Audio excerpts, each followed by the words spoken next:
भूपेश को लगा कि उसके पिताजी इस बात को मान जाएंगे, मगर वो तो सुनने को तैयार नहीं थे, क्योंकि वो जमींदार की लड़की के साथ अपने बेटे का विवाह करना चाहते थे।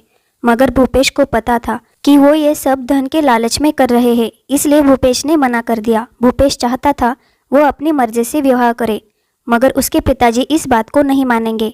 मगर वो कोशिश कर रहा था। भूपेश ने अपनी माता को भी बताया, मगर वो इसमें कुछ भी नहीं कर सकती थी। सब कुछ उसके पिताजी ही कर सकते थे। मगर भूपेश अपनी माँ को कहता है, मैं उस लड़की से विवाह नहीं कर सकता जो हमेशा अपना अंगूठा मुंह में रखती हो।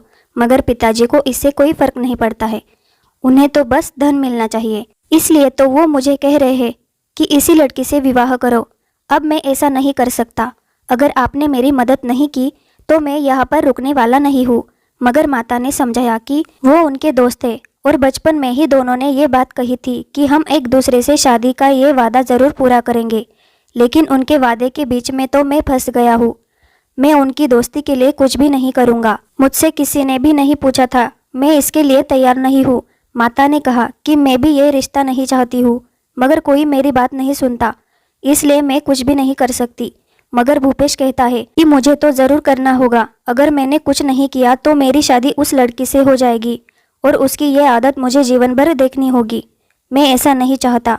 भूपेश ये कहकर जाने ही वाला था, तभी उसके पिताजी सामने से आते हैं, उसे रोकते हैं कि अगर ये विवाह नहीं हुआ तो यहाँ पर रहने की कोई ज़रूरत नहीं है, तुम्हें यहाँ से जाना होगा। भूपेश मन में ही सोच रहा था कि इनकी दोस्ती ने तो मुझे यहाँ पर ऐसा फंसा दिया है कि मैं कुछ भी कर नहीं पा रहा हूँ।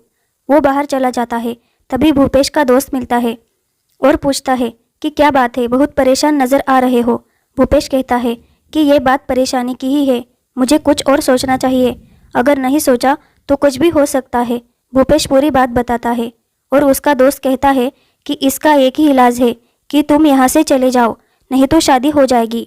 भूपेश ने कहा कि यार कहाँ जाऊँ, मैं तो किसी को जानता भी नहीं। अगर किसी रिश्तेदार के पास जाता हूँ तो पिताजी को पता चल जाएगा।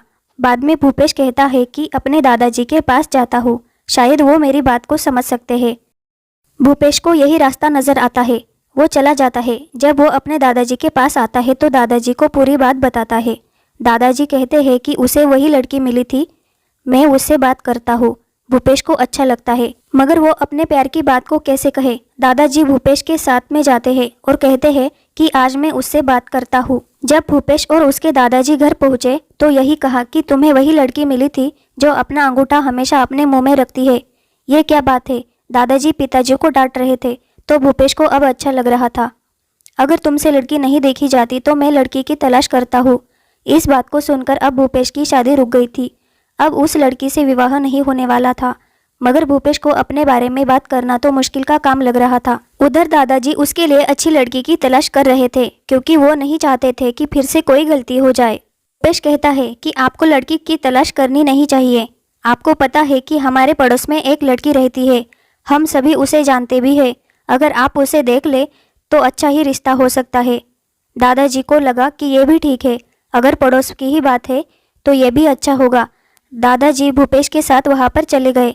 दादाजी को वो सभी लोग अच्छे लगे। उन्होंने लड़की को भी देखा, लड़की भी बहुत अच्छी थी। शायद दादाजी को लड़की पसंद आ गई।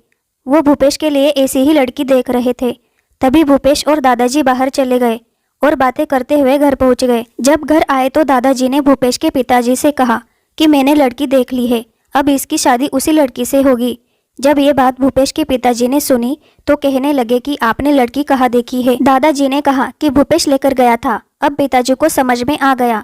उसके बाद पिताजी ने कहा कि वो आपको पड़ोस में लेकर गया होगा, वहीं पर वो लड़की रहती है। दादाजी ने कहा कि तुमने ठीक कहा, मगर तुम कैसे जानते हो?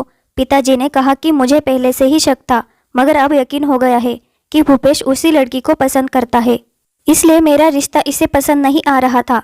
तभी दादाजी ने कहा कि जो हुआ भूल जाओ, अगर ये अपनी पसंद की लड़की से विवाह करना चाहता है तो ठीक है, हम उसी से विवाह कर देते हैं।